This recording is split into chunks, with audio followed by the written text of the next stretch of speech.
नमस्कार, मी स्वाती. फूडी स्वातीमध्ये आपल्या सर्वांचं स्वागत आहे. सर्वांना महाशिवरात्रीच्या हार्दिक शुभेच्छा. तर महाशिवरात्र आली की आपल्याला त्याच्यामध्ये काय, ह्या उपवासामध्ये आपल्याला भगर चालत नाही. त्याच्यामुळे आपल्याला दोन्ही टाईम जे आहे ते साबुदाणाच खावा लागणार आहे. तर साबुदाणा आपण एक टाईम जर खाल्ला तर तो दुसऱ्या वेळेस आपल्याला खाण्याची इच्छा होत नाही. तर त्यासाठी मी इथे आपल्याला साबुदाण्याची पोळी ही रेसिपी घेऊन आलेली आहे. चला तर मग रेसिपीकडे वळूया. पण याआधी आपण जर माझ्या चॅनलला सबस्क्राईब केलेलं नसेल तर प्लीज सबस्क्राईब करा आणि बेल आयकॉनवर क्लिक करा. तर साबुदाणा मी इथे दाखवल्याप्रमाणे छान असा सुती कॉटनच्या कपड्यावर आपल्याला थोडा कापड ओलसर केला तरी चालेल आणि छान असं पुसून घ्यायचं आहे, कारण की खूप सारं त्याला पावडर असतं. तर पुसून घेतल्यानंतर आपल्याला त्याला थोडंसं असं भाजून घ्यायचं आहे. जास्त भाजायचं नाही आहे, फक्त आपल्याला काय करायचं आहे ते मिक्सरमधून काढायचं आहे ना. तर जर आपण जसा साबुदाणा आहे तसा जर काढला तर तो व्यवस्थित निघत नाही, आणि थोडासा भाजून घेतला ना तर छान अशी त्याची फाईन पावडर होते. तर छान असं भाजून घ्यायचं आहे. भाजून झाल्यानंतर थंड करून घ्यायचं आहे, आणि थंड केल्यानंतर आपल्याला त्याला मिक्सरमध्ये छान असं बारीक त्याची पावडर तयार करून घ्यायची आहे. तर मी आता मिक्सरमधून त्याची पावडर तयार करून घेतलेली आहे. तर त्याच्यामध्ये आता चवीनुसार मीठ घालून घेऊया. बटाटे बॉईल होते तर ते घालून घेते. तर आपण किसून घालू शकता. आता मी सध्या ही टिफिनची रेसिपी दाखवते. सकाळी खूप धावपळ असते, पूजा वगैरे, आणि त्यामध्ये टिफिन. तर मी फक्त असंच हातानेच प्रेस केलं तर ते थोडं थोडं पोळीमध्ये दिसत होतं. म्हणून जर आपल्याकडे वेळ असेल ना तर आपण छान असं किसणीने खिसून टाका, म्हणजे छान असं एकजीव होईल ते पिठामध्ये. आणि लगेच पाणी नाही घालायचं आहे आपल्याला. जे आपण बटाटे घातलेलं आहे ना तर त्याच्यामध्ये छान असं पीठ आपल्याला मिक्स करून घ्यायचं आहे, आणि मग थोडं थोड्या प्रमाणात पाणी घालून आपल्याला छान त्याचा पिठाचा गोळा तयार करून घ्यायचा आहे. तर ही पोळी जर खाल्ली ना तर छान असं आपलं पोट भरणार आहे. आपण यासोबत पातळ भाजी देखील बनवू शकतात, कढी बनवू शकतात उपवासाची. तर मी इथे सुकीच भाजी बनवली, कारण की खूप धावपळ होती सकाळी. तर मला तर ऑलरेडी मला पातळ भाजी बनवायची होती, कढी, पण टाईम नाही पुरला म्हणून मी सुकी भाजी बनवली. तर आता दाखवल्याप्रमाणे छान असं पीठ मळून घ्यायचं आहे. मळून घेतल्यानंतर आपण बघू शकता मी त्याच्यावर काय केलं, खूप सारं पाणी असं टाकून ठेवलं, आणि त्याला 10 मिनटं आपल्याला त्याला रेस्ट करू द्यायचं आहे.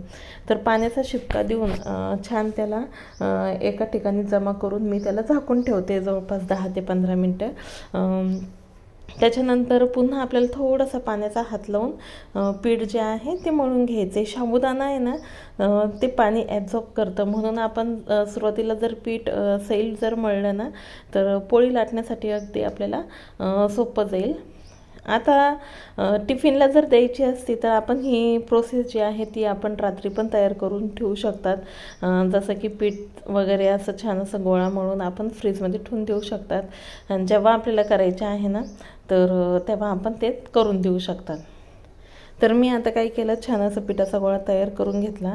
आता आपल्याला त्याच्या पोळ्या लाटून घ्यायच्या आहे. तर थोडंसं आपलं आपण जे रेस्ट करू दिलं ना तर छान असं साबुदाणा आपल्याला फुलून निघतो. तर कोळपाट पण आपल्याला स्वच्छ धुवून घ्यायचं आहे, कोळपाट, बेलणं आणि आपला तवा देखील, कारण की उपवासाचा पदार्थ आहे. तर मी अगदी साफ असं धुवून घेतलं, आणि नंतर आता तेलाचा हात लावून घेतला. आपण ना इथे राजगिऱ्याचं पीठ पण लावू शकतात पोळी लाटण्यासाठी, किंवा साबुदाण्याचं पीठ पण मी इथे काय केलं, फक्त तेल घेतलं आणि छान असं त्याला लाटून घेतलं पातळसर. तर जशी आपल्याला हवी ना तशी आपण लाटून घेऊ शकतात. तर जर फाटत असेल तर छान अशी त्याच्या कड्या ज्या आहे ते आपल्याला दाबत दाबत पूर्ण पोळी जी आहे ती लाटून घ्यायची आहे. तर बघू शकतात छान असं इझिली आपली पोळी जी ती लाटता येते. आता त्याचे काठ खूप फाटलेले होते, म्हणून मी काय केलं, आपण प्लेट किंवा एखादी डिश घेऊ शकतात आणि त्याने त्याचे पूर्ण काठ आपली पोळी जी आहे ती गोल पद्धतीने तयार करून घेऊ शकतात. आणि गोल जरी नाही केली आपण तशी पण भाजली तर काही हरकत नाही, फक्त बघायला गोल पोळी छान वाटते म्हणून मी इथे एक करून घेतली. पण बाकीच्या सर्व पोळ्या ज्या आहेत ते मी जशा आल्या तशाच बनवलेल्या आहे, कारण की खूप धावपळ असते ना सकाळच्या वेळेला, त्याच्यामुळे फक्त ही पहिलीच पोळी मी अगदी गोल अशी कट करून घेतली. आणि नंतरच्या सर्व पोळ्या ज्या आहेत ना त्या ॲज इट इज मी लाटून घेतलं आहे. तर छान असं भाजून घ्यायचं आहे. आपण या ठिकाणी तूप पण लावू शकतात. मी थोडंसं तेलच लावून घेतलं. तर बघू शकतात अशा पद्धतीने मी सर्व पोळ्या ज्या आहेत ते तयार करून घेतलेल्या आहे. आता जर याच्यासोबत आपल्याला पातळ भाजी बनवायची असेल ना किंवा कढी बनवायची असेल ना तर काय करायचं, शेंगदाणे, हिरवी मिरची घालून घ्यायची आणि मिक्सरला छान असं त्याची पेस्ट करायची पाणी घालून, आणि नंतर थोडं दही घालून पण आपण त्याला फोडणी देऊ शकतात. पण आणि बटाटा घालू शकतात त्या आमटीमध्ये. तर छान असं चुरून पण आपण ही पोळी भाजी खाऊ शकतात. तर मी इथे आता सुकंच बटाटा बनवते. हिरव्या मिरच्या आणि शेंगदाणे घेतले, ते छान असं मिक्सरला थोडं आबडधोबड आपल्याला काढून घ्यायचे. वेळ असेल तर खलबत्त्यामध्येच कुटून घेऊ शकतात आणि नंतर कढाईमध्ये तेल घालून, शक्यतो तेलाचा आपण शेंगदाण्याचं तेल वापरू शकतात कारण की उपवासाला तेच चालतं. तर ते तेल घालून आपल्याला छान असं परतून घ्यायचं आहे ते, आणि नंतर चवीनुसार मीठ घालायचे थोडंसं मिरच्यांसाठी, आणि उकडलेले बटाटे आहे ना ते आपल्याला सोडून द्यायचे. आता पोळ्या पण आपल्या थंड होत आहेत, टिफिनसाठी आपल्याला भरायचे आहेत ना, तर छान असं थंड करून घ्यायचे आहे आपल्याला.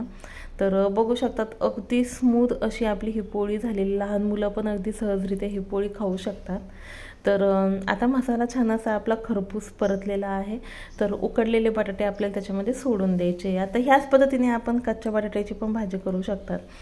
तर बटाटे सोडल्यानंतर मीठ घालून छान असं परतून घ्यायचं आहे आणि आपण लगेच ही पोळी भाजी सर्व करू शकतात. तर उपवासामध्ये साबुदाणा खाऊन कंटाळा येतो, तर असं काहीतरी वेगळं जर बनवून दिलं ना तर मुलं पण खुश होतात आणि आपल्या पण तोंडाला चव येते.